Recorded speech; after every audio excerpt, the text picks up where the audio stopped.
Kevin Powers asks, anybody have good recommendations for a story planning app?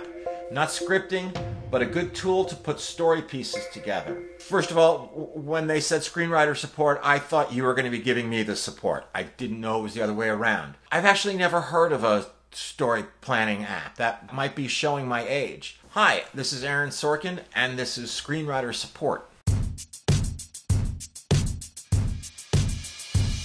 All right, Holly Jack. People who write stuff.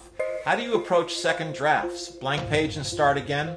Amendments to what you've already got? Any thoughts, tips would be appreciated.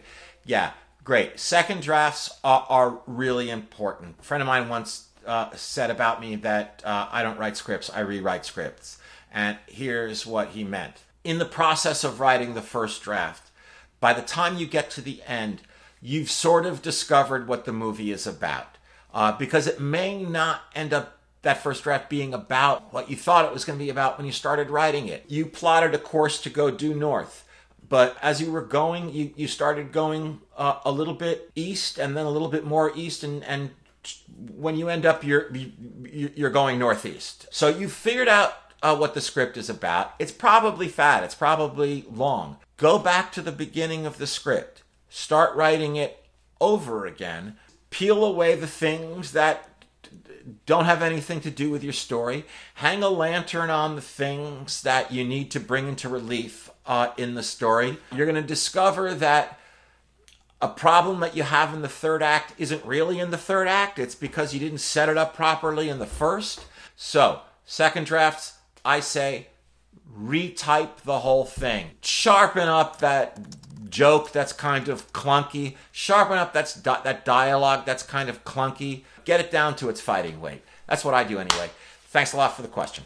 Quentin says, what's key? Focusing on creating the plot, story world, character, or etc. When writing a script? Here's what's key in creating drama. Intention and obstacle. That's what you've got to cling to. Somebody wants something standing in their way of getting it. They want the money. They want the girl. They want to get to Philadelphia. They want to win the big game. They want to save someone's life. If somebody wants something formidable is standing in the way of getting it. The tactics that your protagonist uses to try to overcome that obstacle or those series of obstacles, that is what's going to create your character.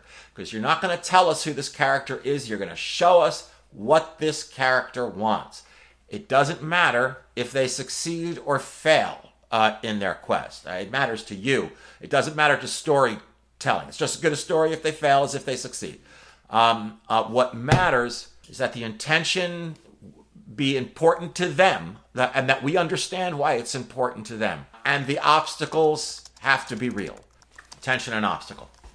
Thanks a lot, Quinn. Caitlin Greenridge says, if you are writing a marginalized character whose identity you do not share, can you imagine your way into that character through their joy and not their imagined trauma? Yes, you can. Empathy, right? Same blood that goes through your body goes through that person. We all have, as humans, the power to empathize with each other.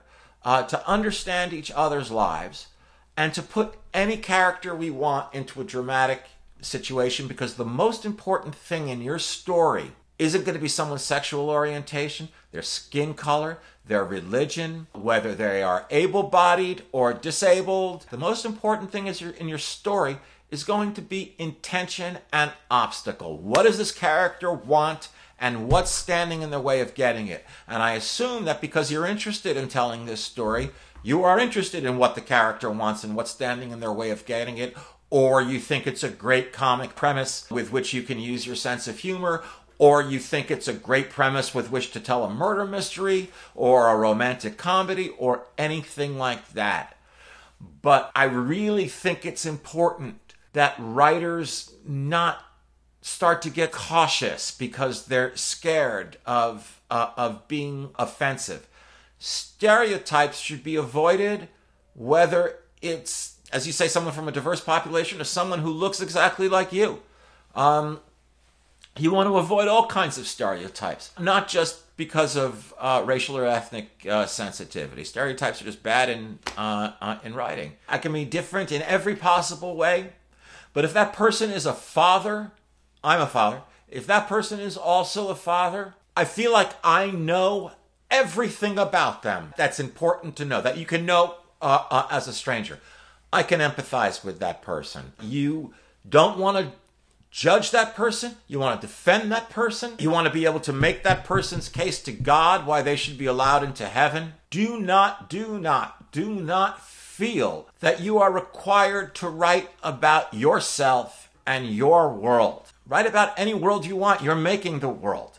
Sorry, I don't mean to be yelling at you. I'm passionate about this. Okay? You, ma'am, are not confined by any guardrails. Thank you for your question, Caitlin.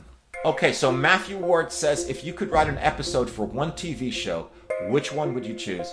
I'm very curious. I'm glad you asked, Matthew, because it's a more complicated question than you might think. One of my all-time favorite TV shows, The Office. I like the BBC Office too, but I'm a super fan of the American Office, the NBC Office. So you would think I would want to write an episode of that, right? Except I think I'd do badly. I think I'd make The Office less good, so it would be self-defeating. If I could go back in time, I think I'd like to write an episode of MASH. I was late to catch up to Schitt's Creek and just started watching it. I totally get all the hype. It's fantastic. That's another show I would love to write for those actors, but would not do the actors or the show any favors by doing so. So I would love to go back to an episode of television I've written and write it all over again. Thanks a lot. I appreciate the question. Lisa Dubois, real question. Are TV writing rooms just RP sessions? I'm not sure what an role-playing sessions. Are different writers in charge of different characters on shows like some kind of Sex and the City D&D? Okay, that's a great question. I don't think that happens on any show, but the reason I'm not sure what the answer is because the way most other writers' rooms work is that at the beginning of the season, several months before production starts, the writers meet every day, and they try to break a whole season arc, whether it's 22 on network TV or 13 on premium cable, that we want to start here and end here. So if we're going to end here, that means by Christmas we need to be here. So by Thanksgiving we need to be here.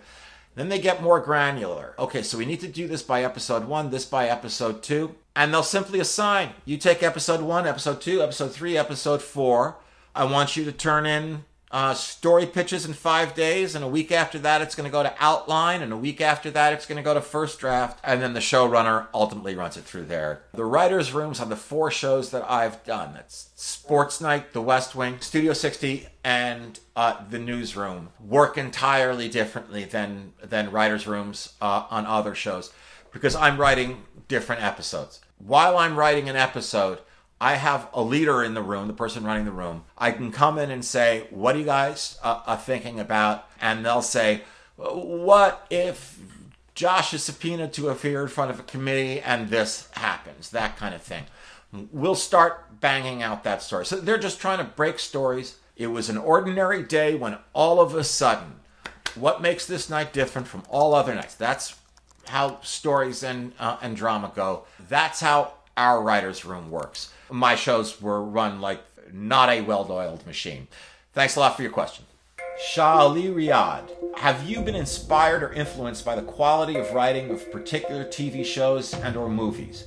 For me, my writing was greatly influenced by Breaking Bad, you say, and Northern Exposure. 2 great shows to be influenced by. Big fans of both, and the answer is yes. I've been influenced by the writing of a lot of movies and TV shows. I'm kind of an accidental screenwriter. I'm a playwright who fakes his way through movies and television shows by adding sort of just enough visual stuff so that you don't realize what you're really watching as a play. And so I've been influenced by all the great playwrights whose plays I've read or sometimes been lucky enough to see. I've been influenced by a lot of TV shows. Pretty much any good television show today, I think a show that you would consider good, is following in the footprints that Larry Gelbart left when he created the TV series MASH. He was the first one to say that sitcoms don't have to be sitcoms. You know, they don't have to be silly. You know, just because they're funny, they can tell real stories and moving stories. So I would say that I was heavily influenced by Larry Gelbart, to be sure. So thanks a lot for your question. J.D. May asks, what are your best tips for writing villain characters? Okay, that's a great question. And my best tip is that you, J.D., cannot think of them as a villain. You can't judge the character. You, the writer, you can't judge the character. You have to be able to empathize with that character. Find something about that character that is like you too. And then you have to write that character like they're making their case to God why they should be allowed into heaven. I don't know if you've ever seen, the first movie I wrote was based on the first play that I wrote, A Few Good Men. And you probably know You Can't Handle the Truth. That whole You Can't Handle the Truth scene from Nicholson in the courtroom, that is Nicholson's character making his case to God why he should be allowed into heaven, even though he has committed manslaughter, okay? Even though he's responsible for the death of a Marine private, he's defending it, why it was actually a good thing to do. So, whether it's Mark Zuckerberg, the founder of Facebook, or Nicholson, and A Few Good Men, or anybody else, the audience can think of them as a villain, but not you. The Real Gavin JT asks, what do you need to be successful? If there was a real answer to that, everyone would be successful, right? Okay, so you need talent. There are some things about writing that can be taught and learned, and there are some things about writing that can't be. And those things that can't be, that's usually what we mean when we talk about talent. Whether it's writing or playing the violin, there's stuff that can be taught and there's stuff that can't be. You need practice. In that regard, it's also like playing the violin. You need to do it a lot and keep doing it. Be a diagnostician.